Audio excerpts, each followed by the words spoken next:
Hello à tous, comment ça va? C'est Rimbo. Aujourd'hui, je voudrais vous parler de l'eczéma. Partager avec vous mon expérience et mes conseils sur le sujet parce que nous fêtons aujourd'hui la 7e journée nationale de l'eczéma en France. Et oui, ça existe. En vrai, l'eczéma, c'est un sujet que j'ai très peu abordé, que ce soit avec mes proches ou même sur cette chaîne, parce que l'eczéma, pendant très longtemps, j'en ai eu très honte. Mais je me suis dit, au final, l'eczéma, c'est une maladie qui me préoccupe beaucoup et qui occupe une grande partie de ma vie depuis mes 6 ans. Alors pourquoi pas en parler, surtout si ça peut aider à apporter de la visibilité et de la bienveillance sur le sujet, et surtout si ça peut aider au moins quelques-uns d'entre vous à aller mieux, parce que quand même en France, il y a plus de 2,5 millions de personnes qui en souffrent, et oui, c'est énorme, donc je ne suis pas la seule, et si vous aussi ça vous concerne, vous n'êtes pas seul.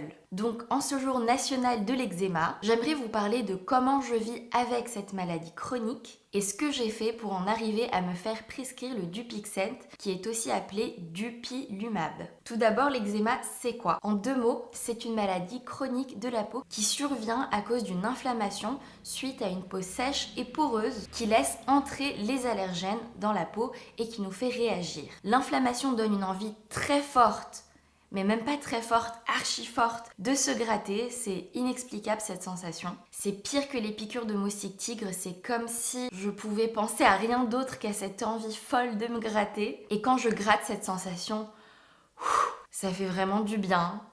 Jusqu'à ce que je me rende compte que j'ai gratté jusqu'au sang et que je réalise que je me suis auto-détruite. Parfois, ma peau, elle est tellement sèche et tellement irritée qu'avant même que les plaies du grattage précédent ne guérissent, je regratte et je réouvre les plaies. Donc à force, ça fait des plaies sointantes, des cicatrices, des croûtes, de l'hyperpigmentation et une peau qui ne guérit pas, qui est meurtrie et qui malgré tout ça continue de gratter follement. Et depuis mes 6 ans, c'est comme ça part, ça revient, mais ça revient toujours. Attention, si ça vous intéresse, je vais vous montrer quelques photos, sinon vous pouvez skipper.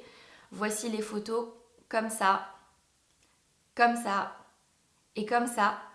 Et encore, ça, c'était pas les pires moments. Les pires moments, j'en ai eu même tellement honte que j'ai même pas osé les photographier, j'ai même pas osé les regarder. Et j'en ai eu sur mon visage, sur mes paupières, sur mes lèvres ici, sur mes bras, sur ma poitrine aussi, sur le cou. Je sais pas si vous voyez, mais là, il y a encore des cicatrices.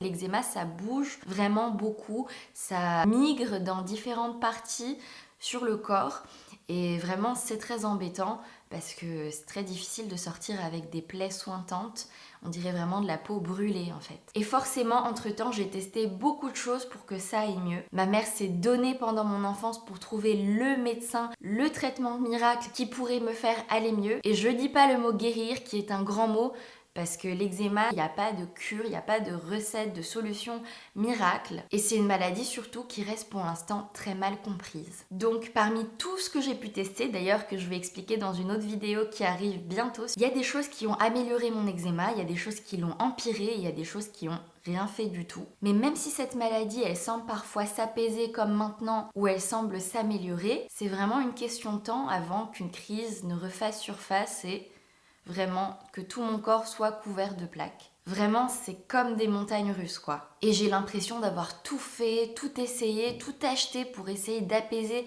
cette condition. Mais rien n'y a fait parce qu'au final, c'est toujours revenu et revenu de plus belle. J'ai essayé un tas de trucs. La naturopathie, le sport tous les jours, la méditation tous les jours, les différents régimes, vegan, sans gluten, sans sucre, sans rien, c'est-à-dire le jeûne intermittent, tous les jours aussi. Le ménage tous les jours, où je vis, où je dors. Et la cortisone, j'ai essayé bien sûr.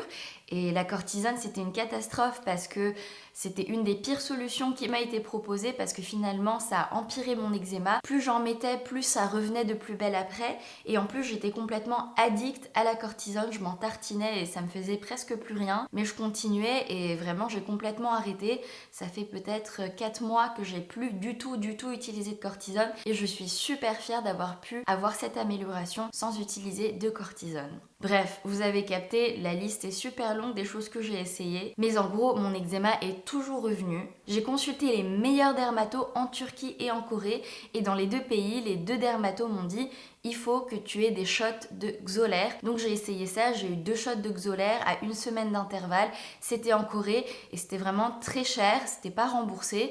Et ensuite je suis revenue en France. Là, la dermato en France qui me suit m'a dit en France, le Xolair n'est pas du tout utilisé pour les personnes qui ont de l'eczéma, c'est plutôt les personnes qui ont de l'urticaire et du coup c'était pas du tout conseillé pour moi et à ce moment-là elle m'a prescrit la cyclosporine qui est aussi appelée le Néoral. C'est un immunodépresseur très puissant qui est assez efficace mais qui a des effets secondaires assez méchants parce que il peut donner des problèmes aux reins. Donc c'était la solution qu'on avait trouvée, qu'on me mette sous cyclosporine, sous Néoral et là bam, le Covid-19 est arrivé et les docteurs m'ont annulé la prescription de cyclosporine parce que en gros ça augmente le risque infectieux et je peux être contaminée par la Covid beaucoup plus facilement. Donc ça a été annulé. Et puis il y a 4 mois, mon eczéma a commencé à vraiment s'aggraver et j'étais sous traitement de rien. J'essayais vraiment de me soigner naturellement. Et mon eczéma s'est aggravé à un point où je pouvais plus du tout dormir la nuit. Je dormais peut-être 1 heure, 1 heure et demie maximum parce que j'étais constamment en train de me gratter et ça me réveillait la nuit. Je saignais tout le temps, c'était la catastrophe. J'étais littéralement sans espoir, autant physiquement que psychologiquement. Et vraiment, la seule solution qu'on a trouvée pour que j'arrête de me gratter, c'était de me ligoter les mains avec ma ceinture noire de taekwondo. Et oui, c'est pas une blague, je suis ceinture noire de taekwondo. Bref, j'étais au fond du trou et j'osais plus sortir du tout tellement j'avais honte de mes cicatrices, surtout sur mon cou. J'en avais vraiment sur tout le cou, vraiment des cicatrices sointantes, des plaies ouvertes. J'en avais sur les bras ici, sur les paupières, sur mes lèvres. Et vraiment, parfois, c'était même un luxe de pouvoir ouvrir les yeux correctement, pouvoir bouger le cou comme ça, de gauche à droite, tellement ça me faisait mal. Et puis surtout, comme j'avais plein de plaques sur le cou, surtout sur le cou, je mettais tout le temps des cols roulés, je mettais tout le temps des trucs longs, des manches longues, toujours tout ce qui cachait ma peau un maximum, quoi. C'était vraiment, il faut tout cacher. Et aussi, je m'isolais complètement. C'était extrêmement difficile pour moi d'aller en cours, de faire face à d'autres gens, à mes camarades, aux professeurs. Et plus tard, quand j'ai eu un travail, c'était encore plus difficile d'aller au bureau parce que les gens, vraiment, ils regardent quoi, c'est vrai que ça choque, c'est pas tous les jours qu'on voit ça j'imagine. C'était donc très difficile d'avoir une vie sociale parce que je me sentais constamment être une créature boursouflée. Et les peu de fois où je suis sortie en manches courtes, où mes bras ont voyé mes cicatrices ici, on m'a demandé si je me shootais à l'héros et franchement c'était vraiment pas drôle. Bref, pas facile du tout de vivre avec ça et j'avais l'impression que ma peau c'était ma prison. Jusqu'au moment où je suis allée chez ma dermatologue à l'hôpital et elle a vu mon état catastrophique,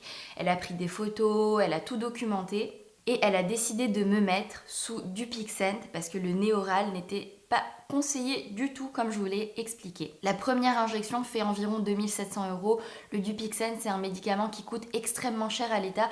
Donc les gens qui ont de l'eczéma ou aussi de l'asthme, apparemment ça traite l'asthme, eh bien ils sont soignés par différentes méthodes et si ces méthodes ne marchent pas, on passe au Dupixent. Et grâce à la Covid, j'ai pu avoir directement le Dupixent sans passer par le Néoral. Donc c'était vraiment un moment libérateur d'aller voir cette dermatologue qui m'a finalement permis de pouvoir tester quelque chose de nouveau qui puisse me faire aller mieux. Et c'est vraiment à ce moment-là, je me suis dit, ah bah regarde, t'as pas tout essayé, il y a encore de l'espoir, il faut continuer. Et surtout à ce moment, j'ai eu une sorte d'épiphanie, j'ai réalisé toutes les choses que j'avais fait jusqu'à maintenant pour aller mieux, en plus sans cortisone. Et déjà, j'avais beaucoup moins d'eczéma sur les paupières ou sur les mains. J'ai réalisé tout ce que j'ai pu faire pour aller mieux, progresser, accepter cette maladie, aimer mon corps et tout simplement m'aimer. C'était un long chemin. Et ça l'est toujours. Et tout ce que j'ai pu faire jusqu'à maintenant, ça compte pas pour du beurre. Et chaque petite amélioration, pour moi, c'est un grand pas. Si vous aussi, vous souffrez de l'eczéma, je tiens à vous dire que je comprends. Je comprends vraiment. Et que même si parfois c'est trop dur et que vous perdez espoir, il faut rien lâcher, il faut rien abandonner, il faut continuer ce combat. Même si le processus, il est extrêmement long et extrêmement douloureux. L'eczéma, ça m'a vraiment aidé, limite complètement obligée à changer mes habitudes de vie, à manger sainement, à faire du sport, à méditer, à vraiment investir dans mon bien-être, dans ma santé. Et je sais que même si j'ai pas eu de bol sur ma peau, il y a quand même plein de choses à faire pour que ça aille mieux, même ne serait-ce qu'un petit peu. En tout cas, j'ai espoir. Le Dupixent, peut-être ça marchera, peut-être ça marchera pas. Mais je suis contente de pouvoir le tester, et ce complètement gratuitement en France. Et j'aurai donc ma première injection dans 3 jours de 600 mg, c'est l'équivalent de 2 stylos injectables en sous-cutané. Et je suis toute excitée d'avoir enfin espoir que ça aille mieux d'une façon drastique et d'une façon long terme. J'en ai parlé avec ma dermato et bien sûr j'ai fait mes recherches. Et il y a quand même des effets secondaires comme la conjonctivite et j'espère vraiment que ça va aller, j'espère vraiment que j'aurai pas trop ça. Je vous tiendrai bien sûr au courant des changements s'il y en a, d'un before-after si c'est pertinent. Et donc je tiens à vous dire qu'il faut garder espoir et que vous n'avez probablement pas tout essayé, malgré, je le sais, tous vos efforts, et qu'il faut continuer le combat. Je vous envoie énormément d'amour et de courage, beaucoup de patience et beaucoup d'espoir. Si vous avez des questions, un conseil ou une expérience à partager avec moi, si vous avez commencé ou si vous êtes sur le point de commencer un traitement particulier, n'hésitez pas à m'en parler dans la barre de commentaires ci-dessous ou par email aussi. Je vous lirai avec grand plaisir. Merci de m'avoir écouté en ce jour national de l'eczéma et je vous retrouve très bientôt pour une nouvelle vidéo. Allez, salut!